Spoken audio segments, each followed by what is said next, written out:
Conservative leader Pierre Poilievre speaking to CTV News over the weekend ahead of tomorrow's Conservative opposition motion, which is aimed at forcing all MPs to vote on their support for a new oil pipeline to the Pacific coast. The motion uses language from Ottawa's Memorandum of Understanding with Alberta and is meant to put Prime Minister Mark Carney's pipeline pledge to the test. The Prime Minister's office, for their part, tells us the Prime Minister will vote but would not disclose how he'll vote. What are the stakes for the government and for the opposition ahead of this vote? Let's bring in our front bench to talk about that. With me tonight, former New Brunswick Liberal Premier Brian Gallant. He's now the CEO of Space Canada.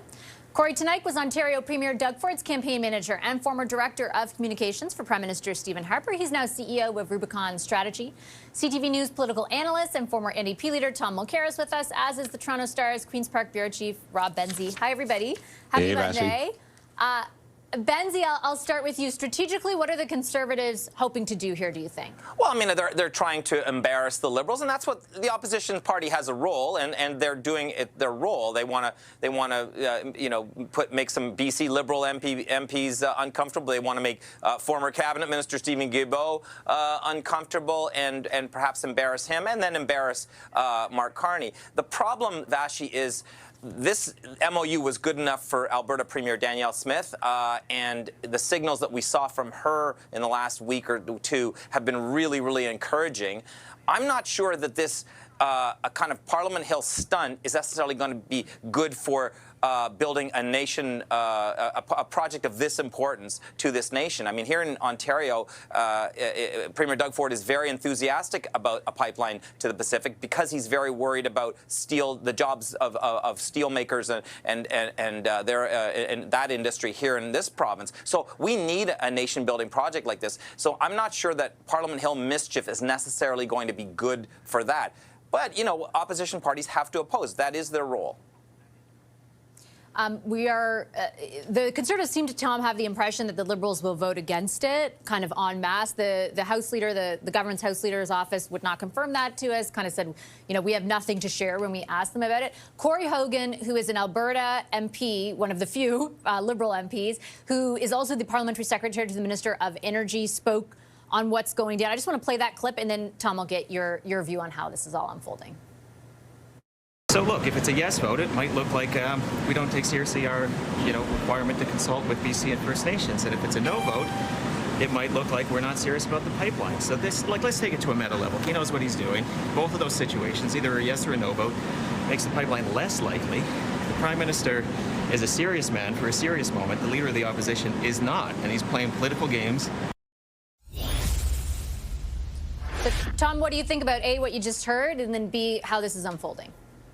What I just heard is a perfect summary, because having been in opposition longer than I was in government, because I was a provincial minister before, I have to tell you, this is perfectly well played by the opposition, because the ideal motion of this nature is one to which there is no good answer. And that's exactly what they've crafted here.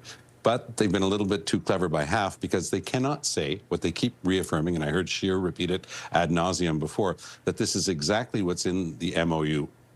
No, it's not, because here, not only the bit about, excluding certain things that had been discussed in the MOU that are not in the motion, there's some specific item in there where they're saying in this that there will be changes to the tanker ban. Carney agreed that there could be changes to the tanker ban if necessary. Very different. So that gives an out to the Liberals. But if they vote against it, then, of course, for the next 3 months, the Conservatives are going to troll around saying, you see, we told you they don't really believe in pipelines. And they hate Alberta. I mean, they'll just add that last little bit. So this is exactly as Benzie just said. It's a political game, I have to say, for having been on that side. A very well-played hand, but you got to be careful not to overplay your hand. Andrew Scheer, I think, did a terrible job of selling this. It should have been much shorter, much faster, much more to the point. When you keep going on and on like that, you're grasping at straws. It's clear that it becomes a political game. And I think that that's where the Liberals have a bit of an out. I think, yeah, so a couple of things I want to ask both Corey and Brian. First, on the Liberals. I mean, the reason that they are, I think the motion focuses on what's going on with the pipeline is because of what's unfolded since that MOU was signed, right, Corey? Like, Stephen Guilbeault quit. Two of the top climate advisors to the government did so as well. Elizabeth May is telling us over the weekend that she can't imagine another circumstance where she would help keep them in power through a confidence vote, though you never know. But she seemed pretty disappointed by what had occurred. Obviously, there isn't a resolute sense of how they all feel about pipelines. Is that a political problem for the Prime Minister? Well, I think it's probably a career problem for the people in the Liberal Party that are not on the same page as the Prime Minister, but I would say that on all issues for all First Ministers and their cabinets and caucuses. Look, I think I agree largely with Tom on this. Like, I think it's a good opposition tactic to have a no-win situation for a motion, although in this particular case, I think it might be too cute by half. I think that there's enough division within the Liberal caucus right now that just putting up the actual MOU straight up and see whether or not Carney can command the support of all of his caucus would probably be a fairer and more impactful motion. And I think there's enough division there to have that be effective. But I think he's really given the Liberals an out to vote against this by torquing it. And I'm just not sure what there is to gain, because, you know, for those who agree with you, it's obvious you're torquing it. For those who disagree, it's obvious you're torquing it. Like, I don't know. I just think it's, you know, not a bad strategy, but poorly executed. Well, it's kind of funny, Brian, that the Liberal MP, that Mr. Hogan, who just spoke, was like, if we vote yes, here's the consequence. If we vote no, here's the, like, he already knew what the headline written out of it would be. Yeah, look, I think, let me start with the very beginning, going off the interview that you had with Scheer. I mean, this is obviously political. I think all my colleagues have come to that conclusion as well. And it's political in the sense that, listen, I mean, if the MOU is successful and a pipeline is about to move forward, and for some reason, for whatever decision that is needed, has to go through Parliament, Andrew Scheer said it himself. He said, look, we support pipelines. And, you know, the Liberals are saying that they support pipelines. So if there's enough of the Liberal caucus that will vote for it and the Conservatives vote for it, it's going to pass. And it'll pass with probably a lot of votes. So this isn't about really testing if it will pass or not. It's really about testing kind of the caucus. And I actually agree with our colleagues, and even more specifically with Corey, in the sense that it almost seems like they want them to vote no, so they can then go and say to Alberta, look, they're not really serious about this. But politically, that's probably not the right move. It's not they need really protect the mission of Alberta from Liberal. Really, I, as Corey mentioned, would have been smarter to put the MOU wording, you know, from start to end in there and get the caucus to vote, get the Liberal caucus to vote. And those that vote for it, but might be, as Benzie said, in ridings that are a little more maybe left leaning or for whatever reason would be against the pipeline, that'll be tougher for them. I mean, that's really the only political win I think that they can get out of it, because I think it's pretty clear that Carney's not really after the left flank of the Liberal Party with the MOU and with his position. So I think that was the real political play. And I think that they've lost that opportunity by, as Tom mentioned, giving them a bit of an out with the way that they worded this motion.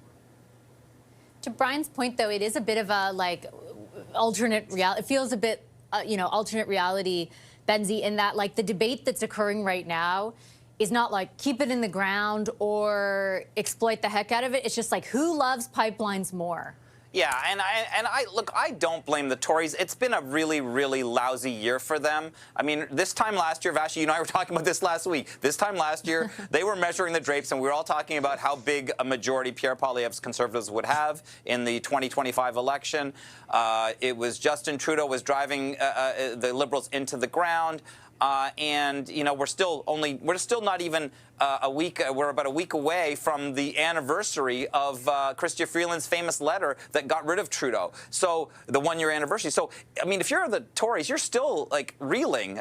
They were all about axe the tax. Well, Mark Carney became Liberal leader and axed the carbon tax.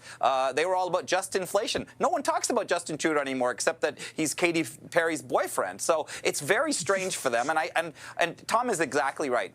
Poor Andrew Scheer, he is grasping at straws on this one, and I really don't blame them, because they have had a lousy 2025.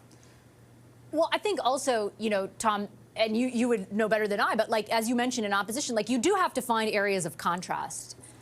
with the government. And that task is inherently harder as Carney moves the Liberals further to the right or the center, whatever you want to call it. Like, it just isn't as easy to create the contrast that was so obvious with Justin Trudeau.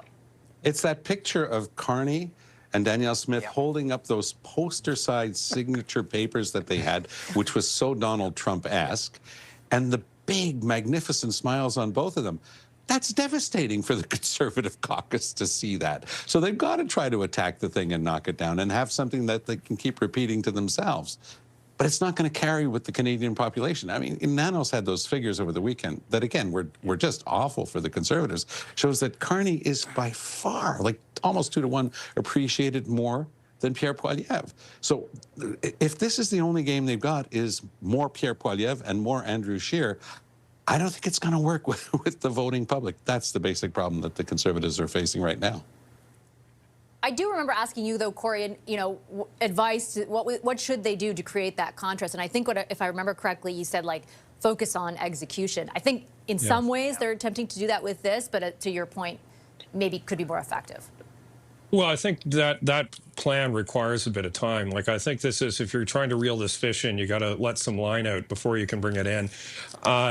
You need to have the time to allow them to stumble, allow this thing to get bogged down in the courts, allow it to get bogged down in politics in BC and perhaps a BC election or a Quebec election. There's a lot of potential snags for any pipeline or any of these major projects between now in the next federal election, whenever that may be. And I think you've got to allow some of those things to happen. And in the meantime, keep your powder dry. But I think, running off and shooting at this particular MOU in the way that they're doing looks kind of amateurish. It's not popular with Canadians, in terms of going after the MOU. The MOU is, receiving about 2/3 support from Canadians. That's pretty astonishing in and of itself. And so, what's good advice for any opposition party? Do things that are popular. Stop doing things that are unpopular. And it's really not a lot more complicated than that. You got to wait till the government does some unpopular things and be critical of it. My guess, Brian, last word to you, is that they may not feel like time is on their side to wait it out, given the possibility and perhaps the likelihood of an election sooner rather than later. Yeah, sure. Look, I want to say a few things. I think execution is a great point for the Conservatives to focus on, because even on things that maybe the Carney government would be doing okay on moving on, like let's say if they're moving okay on a pipeline, it takes so long and there's so much to have happen before there'll be any shovels in the ground. So kind of focusing on the fact that, they're saying these things, but they can't get them done would probably make more sense. But to your point, time could be a ticking, whether it be the leadership review that Poilievre has to go through, or if obviously there's an election. So they're going to look for things that are a little more timely. I can understand that. And I want to be fair. I mean, I don't think this move is terrible or anything. I think the wording, again, if it was the MOU, would have been probably even tougher for the Liberal caucus. And I'll add, any type of MOU like this will take up some room on the agenda of the Liberal caucus meeting, and they're all going to kind of try to figure out how to deal with this and who does what and who says what. So from that point of view, that's worth something to the opposition. But no, I think that if they're going to be acting like this and focused on things that are really trying to save seats in Alberta, and to, going off of my colleague's point, if it's because they had a great photo op, Carney had a photo op with Premier Smith, and that bothered them, I would try to look at the long game a little bit, even if maybe time's not on your side, because it's not Alberta that's going to be the battleground. I don't think Carney and co are doing this because they think they're going to win a bunch of seats in Alberta. So I really think that they should say to themselves, how do we use this for other regions, other battlegrounds, like Ontario, like British Columbia, Atlantic Canada, BC, and then take it from there with that framing, and then make a decision on how we deal with it.